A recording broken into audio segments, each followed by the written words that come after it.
Ouais, c'est bon. Alors, eh bien, on continue notre étude de 1 Jean, chapitre 2, et nous en sommes au verset, on va voir versets 12 à 17. On avait vu que le chapitre 2 est très concentré, il y a beaucoup de sujets à l'intérieur, et ce soir, on va voir deux sujets différents. Donc, on va commencer par lire 1 Jean, chapitre 2, et versets 12 à 14. Nous lisons ici, « Je vous écris, petits enfants, parce que vos péchés vous sont pardonnés à cause de son nom. Je vous écris, pères, parce que vous avez connu celui qui est dès le commencement. Je vous écris, jeunes gens, parce que vous avez vaincu le malin. Je vous ai écrit, petits enfants, parce que vous avez connu le Père. Je vous ai écrit, pères, parce que vous avez connu celui qui est dès le commencement. Je vous ai écrit, jeunes gens, parce que vous êtes forts et que la parole de Dieu demeure en vous et que vous avez vaincu le malin. » Bonsoir. On est dans 1 Jean, chapitre 2, à partir du verset 12. Donc, dans ce passage, l'apôtre Jean s'adresse à trois catégories de personnes. Donc, vous avez pu voir petits-enfants, jeunes gens, pères, et vous avez pu remarquer, il y a une répétition dedans, petits-enfants, pères, jeunes gens. Et les trois catégories de personnes ici, eh bien, nous parlent de trois niveaux de maturité dans la vie chrétienne. Alors, verset 12, quand il dit « Je vous écris, petits-enfants, parce que vos péchés vous sont pardonnés à cause de son nom », Jean emploie un terme grec particulier, c'est teknion, et c'est le mot qu'on retrouve le plus dans cet épître, donc 7 fois en tout. Mais c'est un mot qui est utilisé aussi ailleurs. Par exemple, Paul va l'employer dans l'Épître aux Galates. Jésus va même l'employer vis-à-vis de ses disciples. Et ça parle de quelqu'un qui est plus jeune, et il y a l'idée, c'est un terme affectueux, bienveillant. Et quand Jean dit « Je vous écris, petits enfants, parce que vos péchés vous sont pardonnés à cause de son nom », en fait, il s'adresse à tous. Il est en train de parler à tous, et c'est une vérité qui s'adresse à tous, parce que nous sommes tous des petits enfants qui avons été pardonnés de nos péchés. C'est une réalité. Et c'est ce que nous sommes. En lui, nous sommes tous unis parce que nous avons tous été pardonnés de nos péchés. Alors certains diraient, mais oui, c'est évident ça, c'est évident. Mais en fait, ça n'est pas pour tous. Parce que quand vous regardez le christianisme dans son ensemble, tous les chrétiens qui se réclament du christianisme, tous ne peuvent pas dire qu'ils sont pardonnés de leurs péchés à cause de son nom. Beaucoup de chrétiens espèrent avoir leurs péchés pardonnés, mais en fait, ils n'ont aucune certitude. Pourquoi ? Parce qu'ils regardent plus à ce qu'ils ont fait ou n'ont pas fait, plutôt que de regarder simplement à Jésus-Christ, à l'œuvre de Jésus-Christ, à ce que lui, il a fait. Et quand on leur demande s'ils sont sauvés, eh bien, ils n'ont pas de certitude, parce qu'ils regardent à eux-mêmes, en fait, au lieu de se focaliser et regarder à l'œuvre de Jésus-Christ. Et on peut dire que ces chrétiens-là n'ont pas compris la valeur de la crucifixion, et donc ils n'ont pas d'assurance, parce que tout repose sur eux-mêmes. Et c'est sûr que quand on se repose que sur soi, eh bien on perd toute assurance là. Est-ce que j'en ai fait suffisamment pour plaire à Dieu ? Probablement pas. Et est-ce que j'ai pas fait suffisamment de mal pour que Dieu finalement me rejette définitivement ? Et c'est pour cela qu'il faut regarder à Jésus-Christ. Et donc l'important, c'est pas ce que moi je pourrais faire aujourd'hui, mais c'est surtout ce que Jésus-Christ a fait pour moi. C'est ça qui me sauve. Croire que Jésus-Christ m'offre le pardon. Alors, eh bien, c'est ça qui me donne de l'assurance. Et donc, il dit, « Je vous ai écrit, petits enfants, parce que vos péchés vous sont pardonnés à cause de son nom. » Et ça, c'est la première chose que l'on a besoin de comprendre. Quand on vient à Jésus-Christ, d'abord, il faut comprendre ça, que nous sommes pardonnés à cause de son nom. Et ce n'est pas une connaissance théologique, il n'y a pas une nécessité de connaître toute la Bible. L'important au départ, c'est d'abord de savoir que nous sommes pardonnés de nos péchés. Ça, c'est la première chose qu'il dit. Et puis ensuite, verset 13, Jean dit, « Je vous ai écrit, petits enfants, parce que vous avez connu le Père. » Et là, il y a un deuxième aspect de l'enfance dans la foi en Jésus-Christ, c'est que l'enfant de Dieu, il dit, c'est non seulement celui qui a reçu le salut, qui croit au pardon des péchés, mais il connaît le Père. Il connaît le Père, et encore une fois, ce n'est pas une connaissance intellectuelle, ce n'est pas une connaissance théologique, c'est une connaissance surtout spirituelle. Par l'Esprit, il connaît le Père. Pourquoi? Parce que la parole de Dieu dit que l'Esprit de Dieu témoigne à notre esprit que nous sommes enfants de Dieu. Et donc, l'enfant de Dieu qui reçoit cette assurance, il peut dire, oui, je connais le Père, je suis son enfant, il me rassure, il est avec moi. Et donc, c'est Dieu lui-même qui se charge de rassurer son enfant parce qu'il a mis son esprit en lui et par l'esprit qu'il a mis en lui.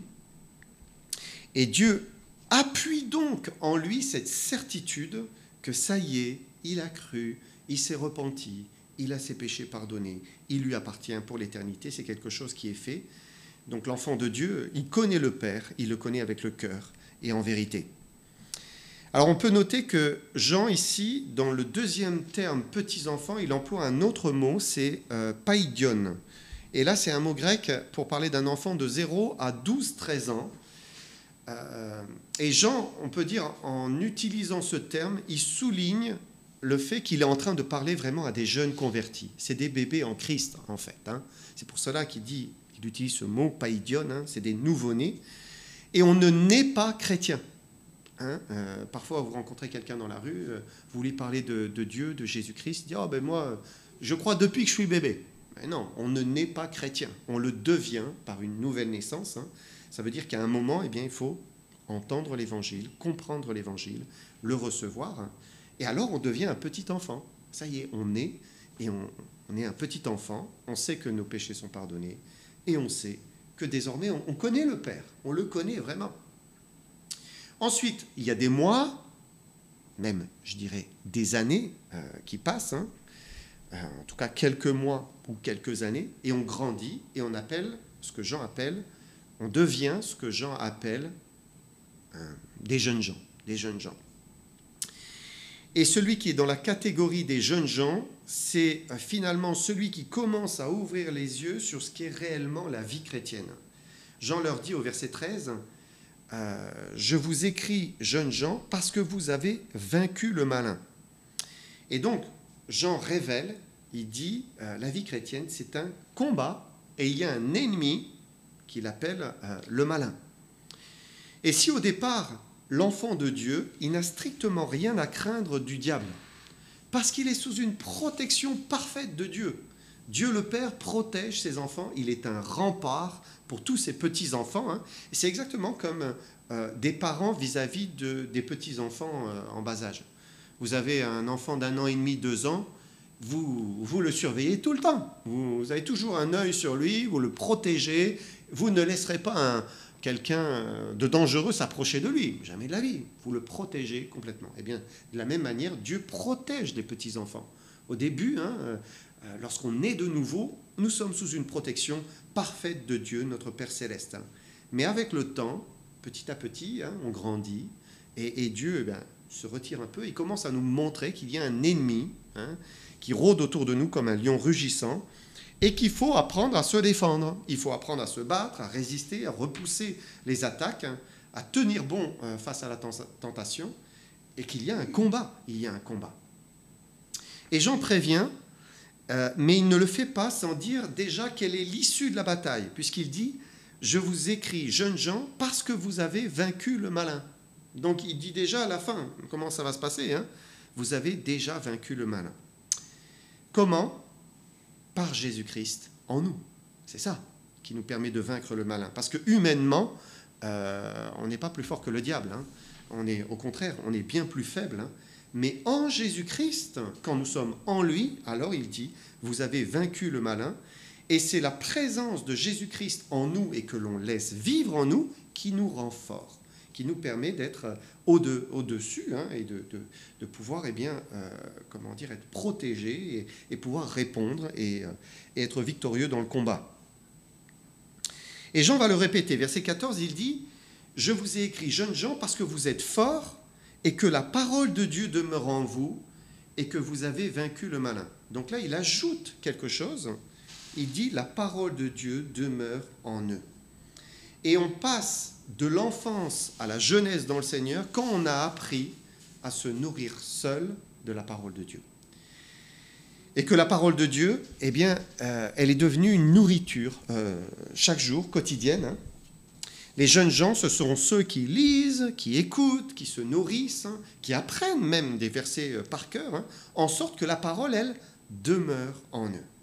Et pour vaincre le malin, il dit, vous avez vaincu le malin. Mais c'est parce que la parole de Dieu demeure en eux. Lorsque vous vous souvenez de ce passage, quand Jésus était dans le désert et que le diable est venu pour le tenter, Jésus a toujours répondu par « il est écrit ». Il est écrit. Il citait la parole de Dieu. Et on va lire ensemble Matthieu 4, on va lire jusqu'au verset 11. On lit ici, « Alors Jésus fut emmené par l'Esprit dans le désert pour être tenté par le diable. Après avoir jeûné 40 jours et 40 nuits, il eut faim. Le tentateur s'étant approché lui dit, « Si tu es fils de Dieu, ordonne que ces pierres deviennent des pains. » Jésus répondit, « Il est écrit, l'homme ne vivra pas de pain seulement, mais de toute parole qui sort de la bouche de Dieu. » Le diable le transporta dans la ville sainte, le plaça sur le haut du temple et lui dit, « Si tu es fils de Dieu, jette-toi en bas, car il est écrit, il donnera des ordres à ses anges à ton sujet. Ils te porteront sur les mains, de peur que ton pied ne heurte contre une pierre. » Jésus lui dit, « Il est aussi écrit, tu ne tenteras point le Seigneur ton Dieu. » Le diable le transporta encore sur une montagne très élevée, lui montra tous les royaumes du monde et leur gloire, et lui dit, « Je te donnerai toutes ces choses si tu te prosternes et m'adores. » Jésus lui dit, « Retire-toi, Satan, car il est écrit, tu adoreras le Seigneur ton Dieu, et tu le serviras lui seul. » Alors le diable le laissa, et voici des anges vinrent auprès de Jésus et le servaient. Et donc, vous avez remarqué qu'à chaque fois, Jésus répond à la tentation par la parole de Dieu. Donc c'était la réponse pour ne pas céder à la tentation et pour repousser le diable.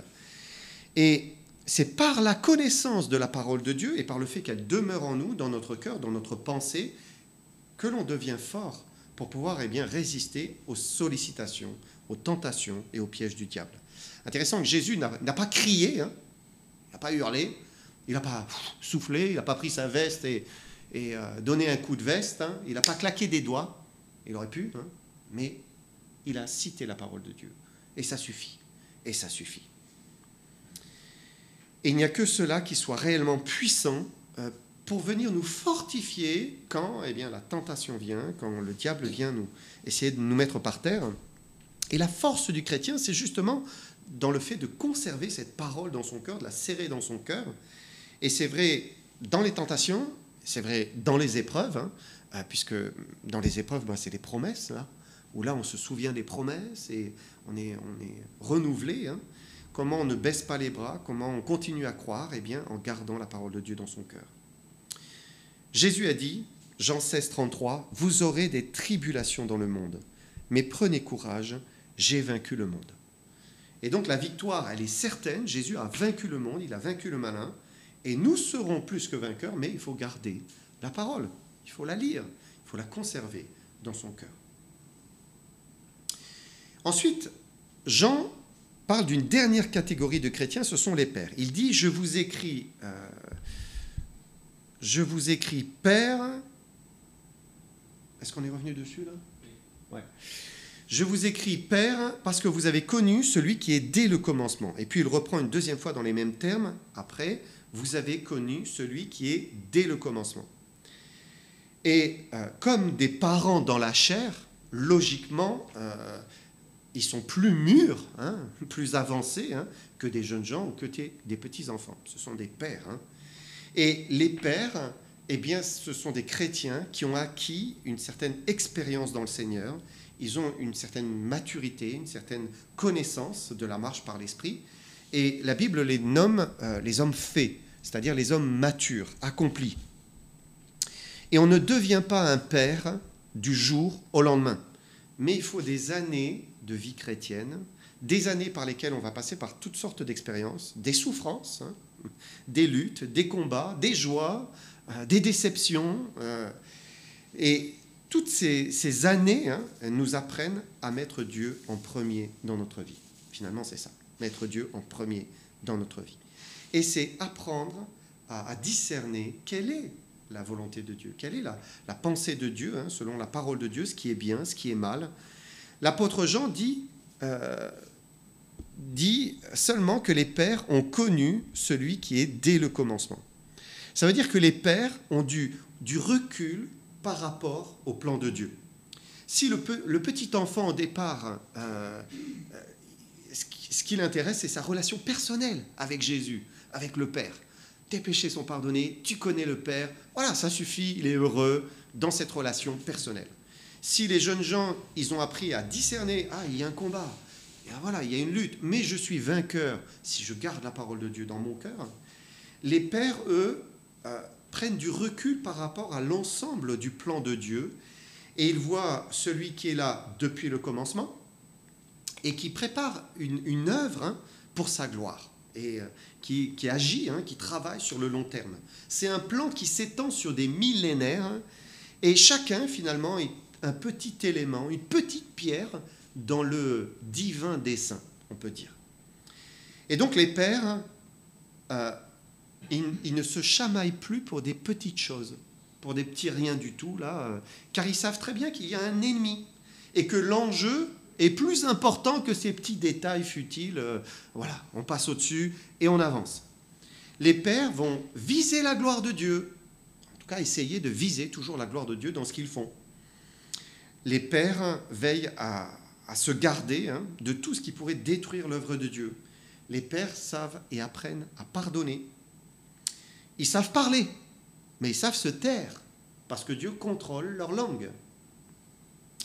Et s'ils sont pères, c'est aussi certainement qu'ils ont enfanté spirituellement. Ils sont devenus des personnes capables de veiller sur des plus jeunes dans la foi.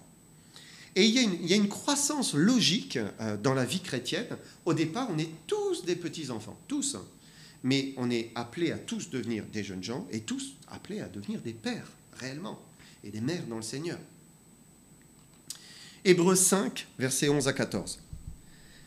Nous avons beaucoup à dire là-dessus et des choses difficiles à expliquer parce que vous êtes devenus lents à comprendre. Vous, en effet, qui depuis longtemps devriez être des maîtres, vous avez encore besoin qu'on vous enseigne les premiers rudiments des oracles de Dieu. Vous en êtes venus à avoir besoin de lait et non d'une nourriture solide. Or, quiconque en est au lait n'a pas l'expérience de la parole de justice, car il est un enfant. Mais la nourriture solide est pour les hommes faits, pour ceux dont le jugement est exercé par l'usage à discerner ce qui est bien et ce qui est mal. Et donc, l'auteur de l'Épître aux Hébreux, ici, prend l'image de la nourriture que mange un petit enfant, et puis après, que mangera un adulte. Et l'homme commence sa vie avec du lait maternel, et puis, petit à petit, il faut qu'il passe au petit pot, et finalement, à la viande, à quelque chose de plus solide. Ça, c'est la croissance normale, logique. Mais l'auteur là de l'Épître aux Hébreux s'étonne de ce que ces chrétiens ne grandissaient pas. Ils étaient encore des enfants à avoir besoin de lait. Ça veut dire qu'ils n'avaient pas assimilé et obéi aux vérités basiques de la parole de Dieu. Simplement, ils n'avaient pas mis en pratique. Alors, il y a un autre exemple dans les Écritures, si vous vous souvenez, c'est au début de 1 Corinthiens, où Paul va s'étonner de regarder les chrétiens en disant « Mais qu'est-ce qui se passe ?» Vous dites « Moi, je suis d'un tel, moi, je suis d'un tel, moi, je suis de Paul, moi, je suis de Pierre, moi, je suis de Christ. » Ils se réclamaient les uns d'un tel, les autres de quelqu'un d'autre. Et Paul dit « Mais finalement, toutes ces disputes montrent que vous n'avez pas grandi, quoi. Vous vous comportez comme des enfants. » Et la vie chrétienne, elle commence forcément par l'enfance, c'est obligatoire, on ne peut pas faire autrement, puisque nous naissons de nouveau, donc c'est une naissance, donc on est des petits-enfants. Mais à un moment, il faut progresser, devenir des jeunes gens qui se combattent, qui se nourrissent correctement de la parole de Dieu, et puis persévérer, devenir un père, une mère, capable de discerner le bien du mal. Voilà pour le premier sujet dans 1 Jean. Donc je vous ai dit qu'il y avait plusieurs sujets dans ce chapitre 2 et on va voir un autre sujet maintenant. On va lire versets 15 à 17. Ici, il dit « N'aimez point le monde, ni les choses qui sont dans le monde. Si quelqu'un aime le monde, l'amour du Père n'est point en lui. Car tout ce qui est dans le monde, la convoitise de la chair, la convoitise des yeux, l'orgueil de la vie, ne vient point du Père, mais vient du monde. Et le monde passe, et sa convoitise aussi. Mais celui qui fait la volonté de Dieu demeure éternellement. » Donc Jean nous dit qu'on ne peut pas aimer le monde et aimer Dieu en même temps. Ce n'est pas possible.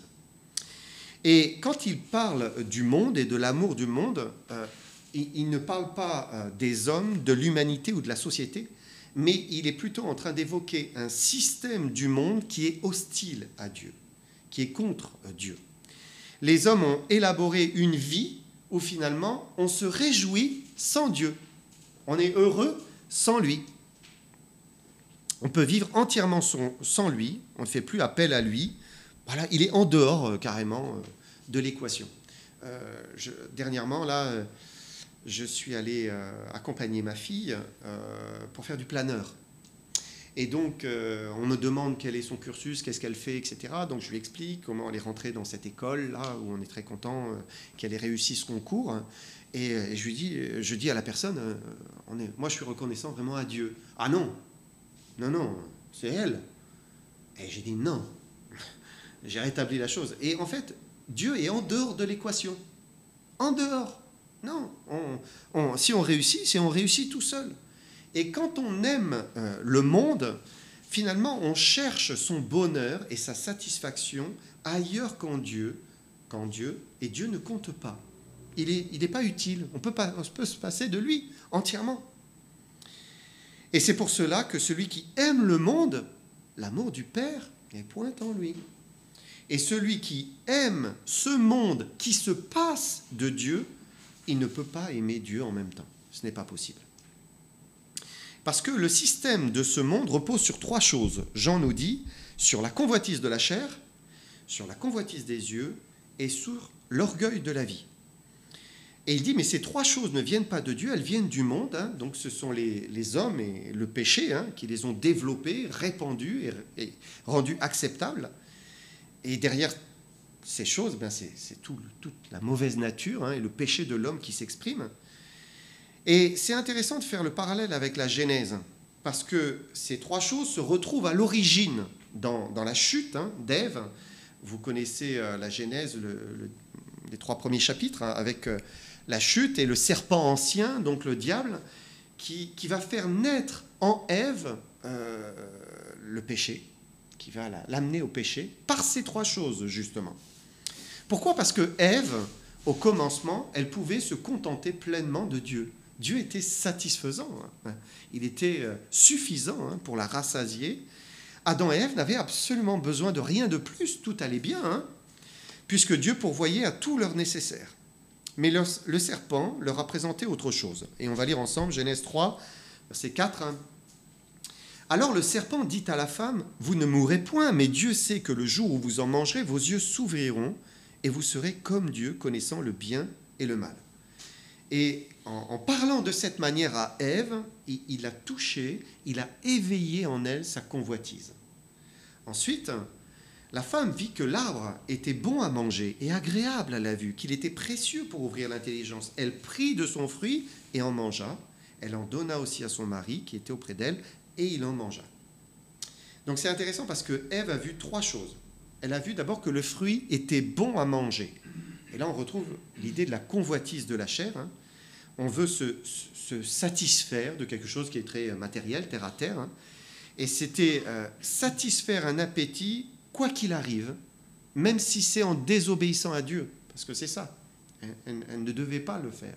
Mais là, elle veut satisfaire son appétit. Alors manger, c'est normal. C'est logique. Dieu nous a créés avec des besoins, et notamment besoin de s'alimenter. Mais la chose, c'est qu'ils avaient tous les arbres du jardin pour manger. Donc, voilà, à ce niveau-là, Dieu comblait leurs besoins. Mais Satan va allumer en elle une convoitise de la chair avec quelque chose qui, justement, que justement, elle ne peut pas avoir. Ensuite, le fruit était agréable à la vue. Nous avons lu qu'il était beau. Donc, il lui donne envie. Elle le veut pour elle-même. Elle le convoite pour elle-même. En fait, c'est la convoitise des yeux, là. On désire la chose pour elle-même. Ce n'est pas qu'elle a faim particulièrement, mais elle est séduite par ce beau fruit. Elle le convoite pour le posséder. Et puis enfin, elle reçoit du serpent que le fruit était précieux pour ouvrir l'intelligence. Personne n'avait mangé encore de ce fruit défendu, mais Ève, soudain, on a la possibilité. Et le diable lui dit, mais tu vas être plus intelligente. Et là, il vient toucher son orgueil, en fait, la piquer dans son orgueil, mais tu vas être comme Dieu, quoi, comme Dieu. Et donc c'était le diable, on peut dire, qui a amené cette pensée du monde, ces désirs illégitimes qui brillent et qui pourraient la rendre heureuse sans Dieu, en fait. C'est ça. Il a stimulé cela chez elle et elle est tombée, et Adam est tombé. Et c'est la pensée du monde, la pensée que l'on peut se passer de Dieu et être heureux sans lui, par la convoitise de la chair, par la convoitise des yeux, par l'orgueil de la vie. Et c'est comme cela que le péché est entré dans toute l'humanité. Et cet amour du monde, où on vit en se passant de Dieu, eh bien, il se transmet de génération en génération. Hein. Et aujourd'hui, le diable n'a pas changé de plan. C'est toujours le même plan. On est toujours avec ces trois choses, qui sont trois pièges pour l'homme. Rien n'a changé. Et c'est intéressant de voir que même Jésus, l'homme, le diable est venu de nouveau avec ces trois choses. Il est venu le tenter de la même manière, parce qu'il est un homme. Et donc, il peut chuter, là, il pense, en tout cas, lui, le diable, il pense que Jésus peut chuter. Alors, il essaye de l'atteindre par ces trois choses. On a lu tout à l'heure, en Matthieu 4, avec la tentation de Jésus-Christ, qu'est-ce que le diable lui a dit? Il lui a dit, si tu es fils de Dieu, ordonne que ces pierres deviennent du pain. Parce qu'il avait faim, il venait de jeûner, il suivait ce que Dieu lui demandait de faire, et donc il était dans l'obéissance à Dieu, et on retrouve le même esprit, la même pensée, c'est d'essayer de le séduire, de le faire tomber par une satisfaction charnelle, basique, primaire, on dirait, satisfaire sa faim. Ensuite, que fait le diable?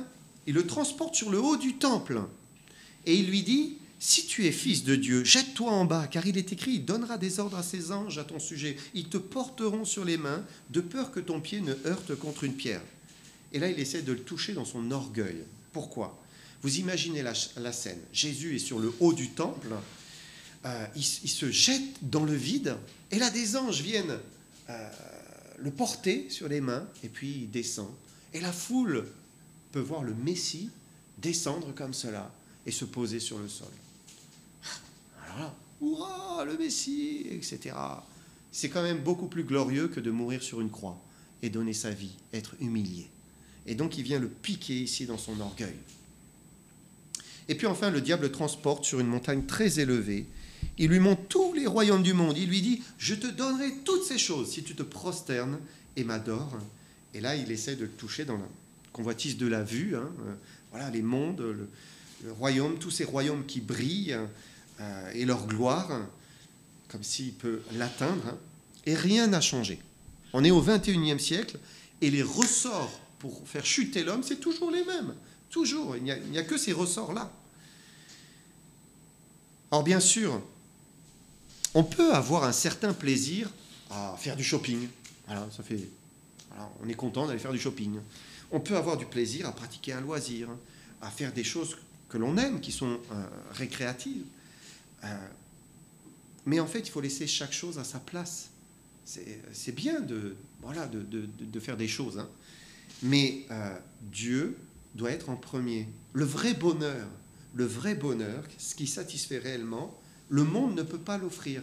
C'est Dieu qui nous l'offre. Il est en Dieu. Et c'est lui que nous devons aimer plus que tout, le Créateur, et non pas la création, en fait.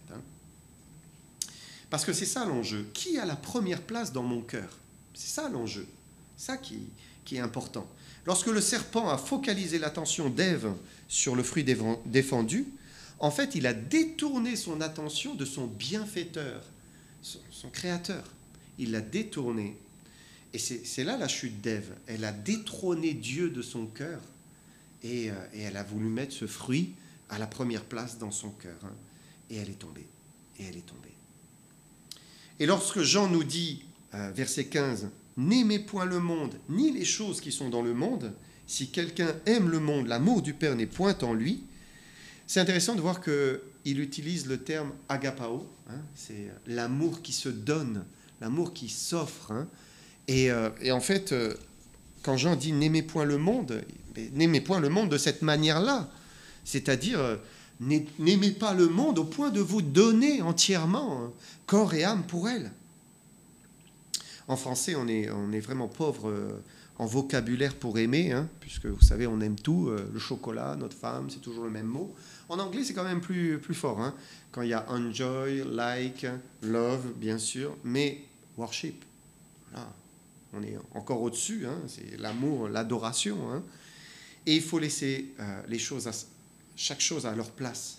Il y a un amour inférieur pour les choses de ce monde, et puis il y a l'amour, l'adoration, où Dieu a la première place, hein. C'est ça qui est important. Et c'est dans ce sens que Jean dit « N'aimez point le monde, ni les choses qui sont dans le monde ». Ça veut dire « Ne les aimez pas au point de les faire passer avant Dieu, avant la personne de Dieu. Ne les aimez pas au point d'en oublier Dieu et de ne plus faire ce qu'il lui vous dit. Parce que si c'est le cas, alors eh bien, il dit « L'amour du Père n'est pas en vous ». À ce moment-là, l'amour du Père n'est point en vous. Et donc, il n'est pas mal de manger, de boire, de s'habiller, de s'acheter des choses, d'avoir des relations sexuelles, mais dans le cadre, dans la volonté de Dieu, hein, et dans l'obéissance, hein, à Dieu. Et le diable essaye toujours de prendre des choses qui sont normales et que Dieu veut souvent nous donner, mais il nous pousse à vouloir les prendre dans la désobéissance, à nous désolidariser de Dieu, hein, comme il a fait pour Ève, comme il a fait pour Jésus, et c'est un piège. Qu'est-ce qu'Ève avait de plus une fois qu'elle avait croqué le fruit? Rien. Elle n'avait rien. Elle a tout perdu. Elle a tout perdu. Hein. Et on voit que dès que Jésus a repoussé le diable, qu'est-ce qui s'est passé? Dieu a envoyé des anges qui sont venus le servir. Et voilà, il a dû avoir un bon repas et tout ce qu'il lui faut. Parce que Dieu ne veut pas nous priver. Hein. Il ne veut pas qu'on soit dans le besoin, mais il veut nous apprendre à dépendre de lui. Dépendre de lui pour recevoir tout de lui et le mettre et le laisser toujours à la première place. Parce qu'à la fin, il ne restera que lui. C'est ce qu'on lit au verset 17. Hein. Et le monde passe, et sa convoitise aussi, mais celui qui fait la volonté de Dieu demeure éternellement. Et on doit se souvenir de cela. Hein. Tout ce que le monde nous propose, tous ces subterfuges du plaisir vont se consumer. Bientôt, ça va disparaître. Le monde passera, hein, et tout ce qui brille va passer. Mais par contre, celui qui aime Dieu, qui fait sa volonté, alors lui, il va demeurer éternellement auprès de Dieu. Et l'homme qui met toute sa joie dans le monde, quand Jésus va revenir, mais il va être triste et déçu, hein, parce que Dieu va mettre un terme à sa joie. Alors que celui qui a Dieu en premier dans son cœur, quand Jésus va revenir, mais ça sera l'exultation, le bonheur, la jubilation, hein, parce qu'il va laisser ce qui est éphémère, et puis il va entrer dans ce qui est éternel. Et je termine juste ici pour dire, on peut faire le lien avec ce que Jean dit dans les versets précédents. Hein. Il faut savoir ce que nous visons dans la vie chrétienne. C'est de rester un petit enfant finalement qui met le monde, hein, qui tombe et qui met le monde toujours à une première place dans son cœur, ou bien devenir un père, une mère, hein, des jeunes gens qui veulent mettre le Seigneur à la première place et le laisser à la première place. Voilà, que le Seigneur vous bénisse, et on verra la prochaine fois la suite.